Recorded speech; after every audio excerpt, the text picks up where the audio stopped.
you're doing well this Wednesday. It's hump day for many people out there to get things rocking and rolling. And so we're here in the morning getting kind of cracking up on a couple different marketing ideas and realizing that some of the things we're saying here are probably not appropriate for everybody to see behind the curtain. But today's topic is all about what your plan of action is, your plan. I was thinking last night as I was looking at some old marketing notes and things like that that I've from conferences that I've attended, and I always keep in mind also when I'm walking into a new company or a new marketing firm or just a new firm itself, what is the culture at that aspect? And it made me start thinking about our culture here, which I think we have a pretty laid back culture, huh? Yeah, pretty much laid back. You know, I'm not a big micromanagement kind of fan.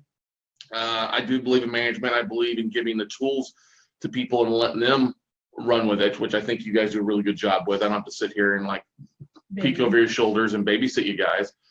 But I'm also a big believer of that when I'm out teaching for people. When we have a webinar or we do the Note Night in America, giving people the tools to succeed, and those that really want to take action will have success. And, you know, we all have a plan of action. You know, a lot of us get into real estate investing to, we want to make more money and we want to leave our job, or, you know, we've been ingrained with that, with the infomercials and the late night TV shows and the, you know, the flip this house, the, you know, flip or flop or floppity, flippity, flippity, flippity, flop, all that good stuff. And we love that idea. But if we don't have an ultimate plan of where we want to get to, you may often spend your first 6, 12, 24 months floundering. You may spend more time trying to figure out what the hell you want to do when you grow up than if you had a plan of action, which would guide you.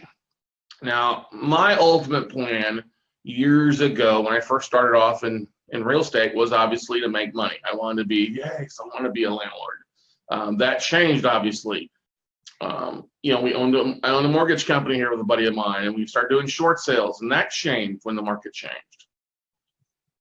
So your plan is going to change a couple times, and I'm sure many of you, your plan has changed already throughout life. I think back to when I was going to college, I wanted to be the next Dan Patrick or Keith Olbermann from SportsCenter. No. And then I thought about being, you know, a businessman. I'm going to be a businessman. Well, then I got into business, and that has changed from being in the rental car business to wireless to banking to financial services to mortgage to where I'm at now.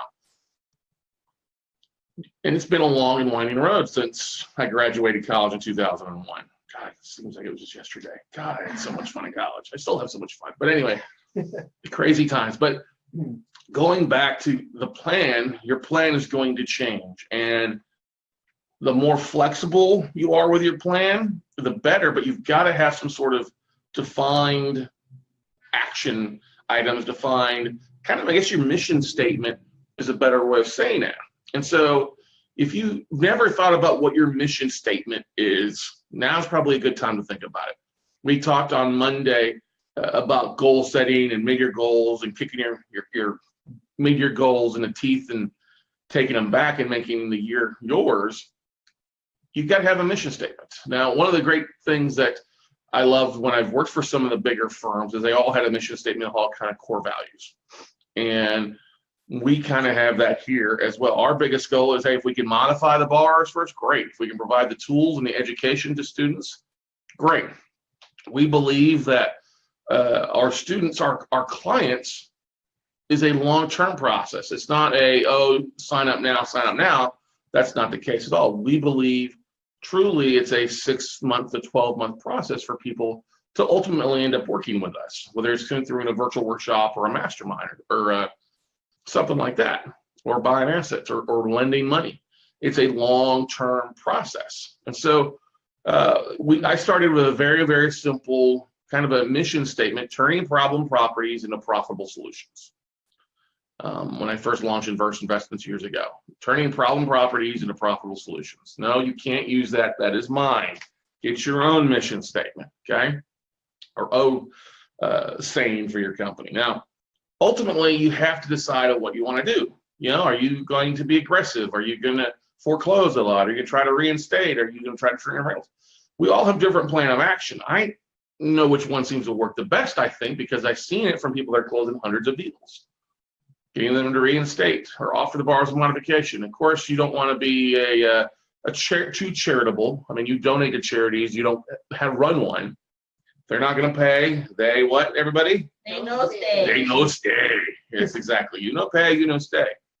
So what I'm trying to get at here with you guys is, if you've never thought about ultimately what you want to accomplish, I want you to take a few minutes now and think about something. Think about something 5 years from now. I know that's hard for some people because we're so being hit in the face by a tree on a regular basis, or you've got stress, or you got drama, you got bills to pay, or you're struggling. I get that. But I want you to take a second.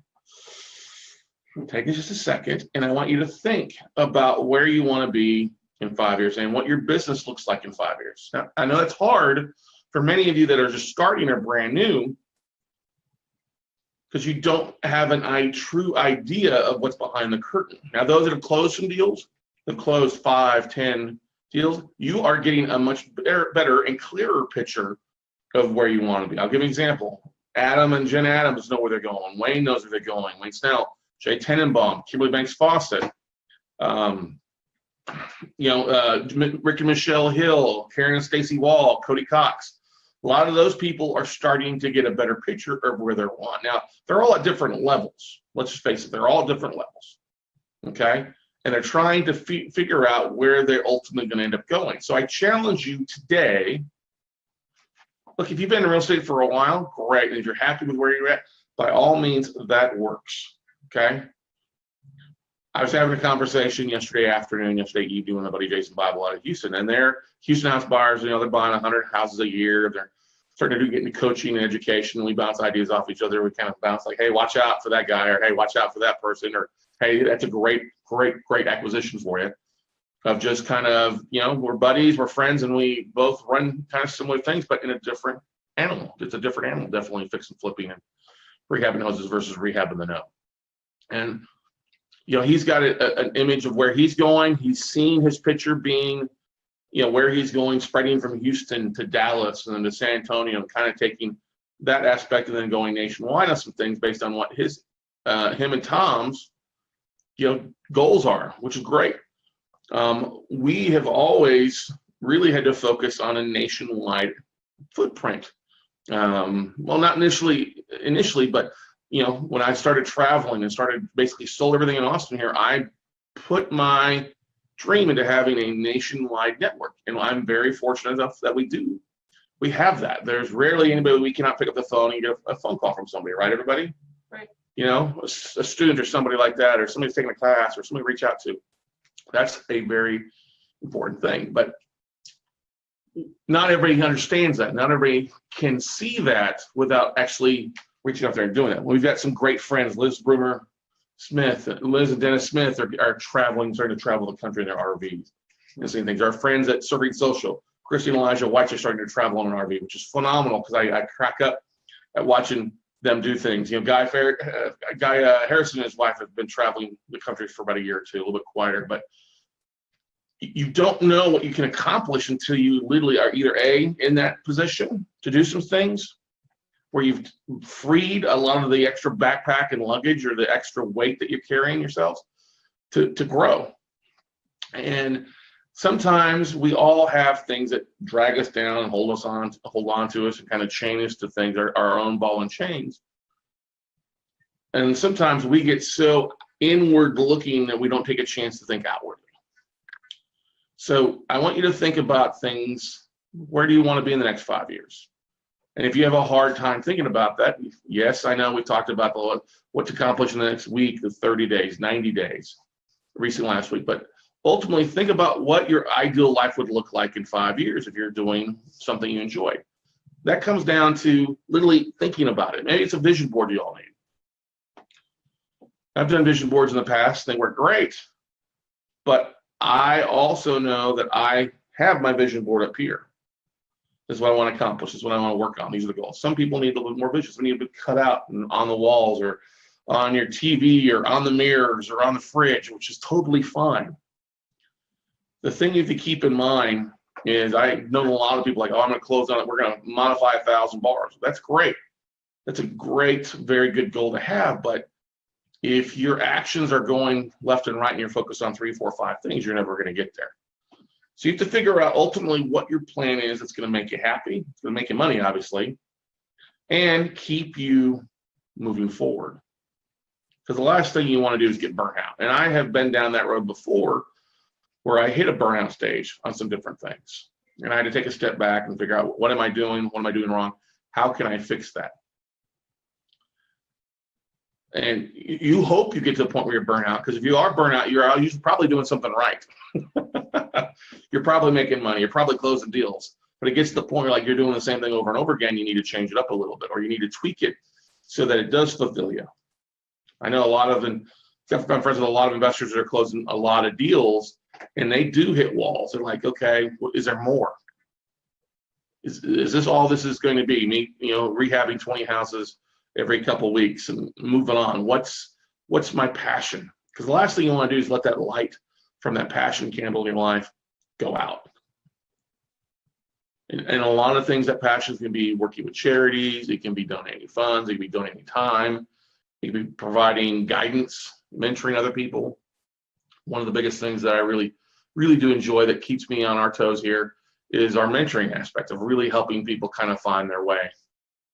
Helping them find like their own path, and provide a lamp on their path that maybe they don't, on a path that they can't see right now. And many of us, if you're getting started in brand things or you're struggling with life, you're probably having a hard time seeing through the fog. Like, 5 years, Scott, I don't even know what I'm going to do in 6 weeks. I don't even know what I'm going to do in a week, which is pretty normal, okay? But ultimately, if you think about it, and that's where we always talk about, okay, what's your income? What's your income goal? What number of deals do you need to be making bids on? If you need to, if you want to close 40 deals this year, you got to be close, making 400 offers. And I know that seems extreme if you've made 4 offers and not 10, 20, 30 offers every week. Can we agree to that, everybody? Yes. We're always amazed when we see people make one offering. I'm like, why don't you make more? Well, I only have this much money. I'm like, well, don't let that be a barrier for you. Say yes to things versus saying, no, I can't. Find a way to make things happen, because there's plenty of opportunities, plenty of ways to be creative in how you make things happen.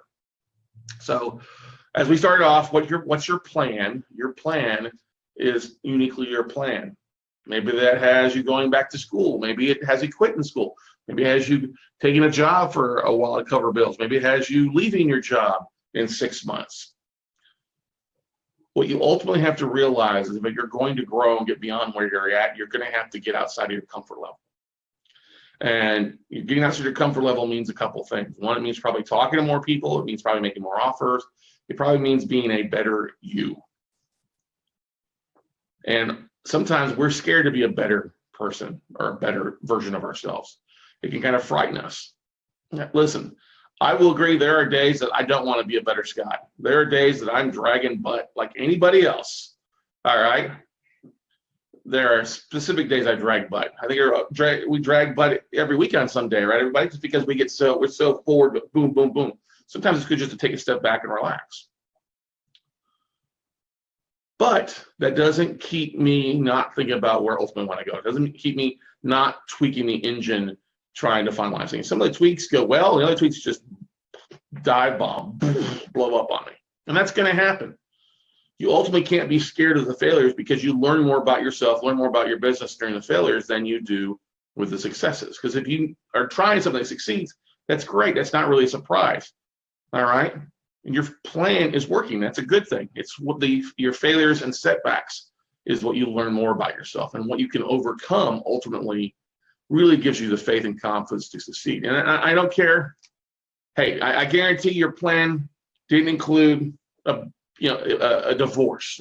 My plan out of college did not include getting divorced. It did not having a car repo. It did not being in foreclosure. It did not include being arrested for DWI. Okay? It did not include any of those things, but it did. It did not include me getting to the point at 31 years of age or 32 years of age of basically having $400 in my bank account for a period of time and being like, what the F? All right, pinche. Pinche money, all right? They've been waiting for me to use that. Yes. What I'm trying to get at, everybody, is you're going to have those knockdowns.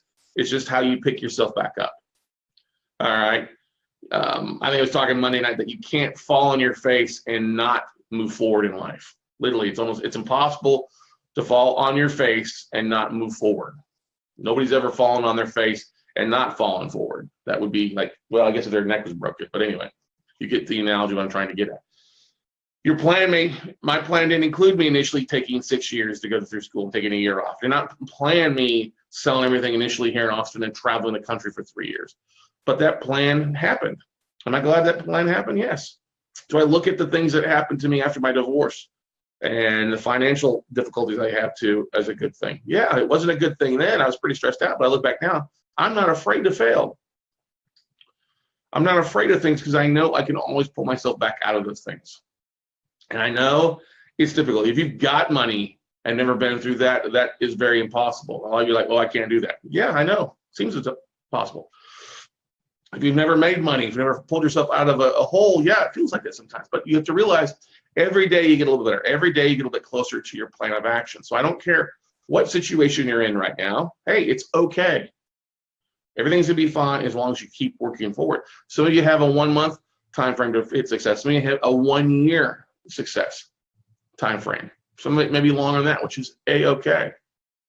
You just have to keep rolling with the punches and keep fighting back. Because ultimately, if you're a boxer, this is a great quote that my buddy Greg Reed shares with me when he was interviewing Evander Holyfield. And Evander's obviously a mountain of a man with 1.5 years. But Greg was asking him, Greg being a little wire, hey, don't you feel the punches when you're in the ring? He's like, listen, Evander said, the minute you start focusing on the punches, you're gone. You're on your ass. You don't worry about the punches. You sometimes step into the punches to make things happen. But you don't feel anything unless you lose. The minute you start feeling those punches, you're on your ass. But if you win, though, people lift you up on their shoulders, they exalt you, they put a big belt around your waist, and you're the king, or you're the champ, all right? And while, yes, you will be sore and bruised, I guarantee you don't hurt as bad as the individual in the other ring or the other locker room. You lost. So ultimately, I guarantee all the punches you're getting, all the things that are happening in your lives, it's to make you a better individual. You can't make iron without going through fire. You can't make a sword out of iron without it going through the flame, okay? And you never know what kind of trials and tribulation God has in his plans for you, because let's face it, man plans and God laughs. There's a lot of crazy things that will happen to all of us out there, and there's a reason for all that, okay? So ultimately, like I said before, take a few minutes. Think about where you want to be. Vision that. What kind of house? What kind of money? What kind of car you're driving? What are you doing for fun? Where are you vacationing? Take that. Write it down somewhere. That will ultimately guide you and keep you motivated, things like that. Some of it is maybe, hey, I just got to pay rent this month. I get that. Or I got to pay my mortgage payment. Or I got to pay my car payment. That's fine. You keep working towards, you're going to eventually get somewhere. All right? And I'm a big believer that defaulted debt's a great way to do that, because it helps you, and it's a great feeling to help those while helping yourselves as well. Because ultimately, we all can turn problem properties into profitable solutions if we want to. Yes, tagline, Scott Carson. So today, everybody, it's hump day. I know you're probably hitting that point. You're working through things, making offers, raising capital, working at JOB, trying to figure things out. Take a second. Take 5, 10, 15 minutes, figure out really what your mission is, what you want to accomplish, and write that down somewhere, because it will be interesting to see that. And then if you look back at that, am I really working towards what's important to me? Am I really on that path to what I want to accomplish, or am I going down a side path that doesn't make any sense for me? So keep that in mind. I mean, ultimately, if you're doing 3, 4, 5 things in real estate, you're not really building any type of successful plan. You talk to those that are successful in real estate, truly successful, that are business owners, not business owners. I mean, they're not entrepreneurs, not solopreneurs, they're business owners, is they focused on one thing, one niche, and built that out before they add something else. And that's one of the most important things you can keep in mind. So any questions, comments from anybody out there? Yes. What did Stephanie Goodman say? Oh, well, she did say something. Brady Durr, he said, I wasted so much time printing over logos and business cards when I should be talking to people. And he put his mission statement with his LinkedIn below. Cool. Cody Cox, he says, being in the middle of the year, I need to reassess the first 6 months. How do I catch up in the next 6 months and re-engineer what I need to compete to get to where I need to be to realize my vision? Yep. Stephanie said, I always say sometimes more is just more. Being grounded with something you're passionately energetic for and striving towards you is a key part of those plans. That and determine what you need to do gives you life. Everything is negotiable in some form or fashion. Perfect. Good stuff. Good stuff. I love it. Good stuff, guys. Yes, you're going to reevaluate plans in mid-year. Yes, you're going to reevaluate what you're doing. Don't find yourself wasting time on busy work. There's I've talked to a few people that are part of somebody else's mentoring here locally, and their coaching consisted of, let's design your business card. Let's design your logo. And I'm like, that's great, but that's not important. That's just like busy work. It's little things that can be done at any time. Focus on getting out and talking to people, the big rocks, the big boulders in your business. I mean, if you are focused on the big boulders, big rocks in your business, or the big rocks in your life, make things happen. Monday night, we talked about us all having goals. Well, you can't have 12 goals. You can't have 12 things you chase, because you will look like the Tasmanian devil chasing your tail. Have one personal goal, one business goal, and then maybe like one health goal. All right. If you have 12 goals, you're never going to accomplish any of them because you're going to be too busy running around and you're going to get frustrated and stressed out. But if you like one goal, like, hey, my goal is to lose 40 pounds this year, and I'm going to do that by working out 7 times a week and replacing cheeseburgers with salads, okay, and cutting out colas and Cokes in my life with iced tea or lemonade, unsweetened lemonade, okay? Or I want to get rid of the Red Bulls in my life. It's difficult sometimes, but anyway, focus on that one thing. You can't add a multitude of things because it's not going to be successful. That deters us from our plan. If you have simple goals, 1, 2, 3 things that you're focused on, great. It makes it easier to hit those goals. It also makes it a lot easier for you to see progress. I got this morning, I'm putting on my pants, my shorts. These shorts literally fell off of me. Yay, I know. It's like, great. That's a good thing. You guys don't want to see, like, I guess I'm going to have to tighten up the belt to the new belt loop I made in my shorts. You know, I get excited about things like that. You know, I look at what we've closed so far for the year and what we're working on closing, and I get excited about that. But I also know, hey, we've got to make sure and take care of what we already have. We got to take a little bit of time to focus on that and get rocking on that. And so that's kind of a focus today. Hey, let's go through, let's make sure we get everything organized on these stuff that we just closed on, and make sure that everybody's happy where we're rocking along. So any other questions, comments from anybody else out there? If you want to share what your mission statement is below, if you're watching this on YouTube or Vimeo, that'd be great. If you're watching this replay, if you feel this is powerful or helpful, feel free to share this to your Facebook page or a Facebook group you're part of. We're always glad to help share the message. And as always, we look forward to seeing you all at the top, everybody. Bye.